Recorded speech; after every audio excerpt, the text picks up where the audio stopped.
सुदर्शन घुलेवर यापूर्वीच 307चा गुन्हा दाखल झालेला आहे। मला वाटतं हा अटेम्प्ट टू मर्डर वाला गुन्हा आहे। त्यानंतर कृष्णा आंधळे जो दुसरा आरोपी आहे फरार, त्याच्यावर 2023 मध्येच 307चा गुन्हा दाखल झालाय। तेव्हापासून तो फरार असल्याचं कळतंय।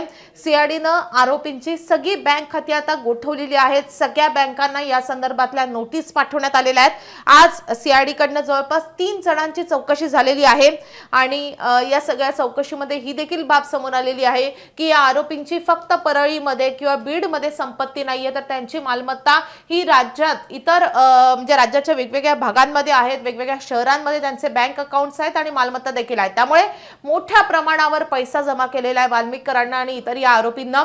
हा पैसा नेमका कुठून आला आणि एवढी मोठी मालमत्ता कुठून आली? खरं तर ती मालमत्ता किती आहे, करोडो रुपयांची असल्याचं सांगितलं जातं, मात्र एक्झॅक्टली किती तो आकडा जरी समोर आला नसला तरी हा खूप मोठा आकडा असल्याची शक्यता वर्तवली जाते। पुन्हा एकदा योगेशकडे जाऊयात आपण।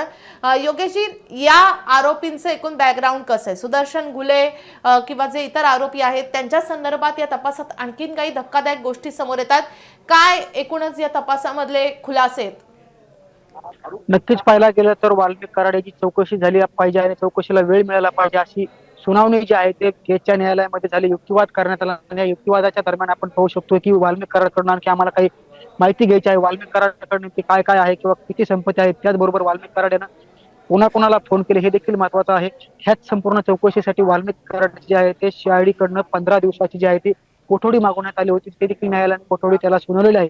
त्याच दरम्यान आपण या ठिकाणी पाहू शकतो की वाल्मिक कराडसह जे की सुदर्शन घुले आहे, प्रमुख मुख्य आरोपी आहे सुदर्शन घुले, या ठिकाणी पाहायला गेलं तर सूत्रांकडून मिळालेली माहिती आणि सीआयडीच्या तपासामधून आलेली एक मोठी माहिती म्हणावी लागेल। कृष्णा आंधळे याच्या विरुद्ध 2023 मध्ये 307 सारखा गुन्हा दाखल होता। त्याचबरोबर कृष्णा आंधळे हा फरार आहे। धारूर पोलीस ठाण्यात हा गुन्हा दाखल असल्याची देखील माहिती समोर आलेली आहे। त्याचबरोबर अटक असलेल्या आरोपींचा जबाब घेतला जात नाही किंवा त्याचबरोबर आपण या ठिकाणी पाहू शकतो की अटक असलेल्या आरोपींचा जबाब घेतली जात आहे। त्याचबरोबर आरोपींची बँक खाते गोठवण्यात आले। त्याचबरोबर या ठिकाणी पाहायला गेलं तर यासाठी 13 ते 15 बँकांना पत्र देखील पाठवण्यात आल्याचं या ठिकाणी म्हटलेलं आहे। त्याचबरोबर सर्वाधिक खाते जे आहेत ते परळी शहरामध्ये असल्याची देखील माहिती आपल्याला या ठिकाणी चौकशीमधून समोर आलेली आहे। एकंदरीत पाहायला गेलं तर वाल्मिक कराड असेल किंवा मग सुदर्शन घुले असेल, सुधीर सांगळे असेल आणि त्याचबरोबर कृष्णा आंधळे असेल, एकंदरीत आपण पाहू शकतो की सुदर्शन घुले आणि कृष्णा आंधळेचे जरी अकाउंट बँकेमधले कमी असले तरी वाल्मिक कराड याचे अकाउंट जे आहेत ते राज्याबाहेर देखील आहेत, वेगवेगळ्या भागामध्ये देखील त्याचे अकाउंट पाहायला मिळाले। त्याचबरोबर मोठी मोठी व्यवहार देखील त्या अकाउंट मधून झालेले आहेत। कोट्यावधी रुपयाची जे आहे ते उलाढाल या अकाउंट मधून करण्यात आल्याचं समोर आले। त्याचबरोबर शरण येण्यापूर्वी गोवा असेल, कर्नाटक असेल, पुणे असेल असा वाल्मिक कराडचा प्रवास झालेला आहे 11 दिवसामध्ये। सुरुवातीला तो उज्जैनला गेला, त्या ठिकाणी दर्शन केलं, फोटो व्हायरल झाला। त्यानंतर तो कर्नाटक या भागामध्ये गेला, त्यानंतर पुण्यामध्ये येऊन त्यांनी स्वतः आपलं आत्मसमर्पण केलेलं आहे।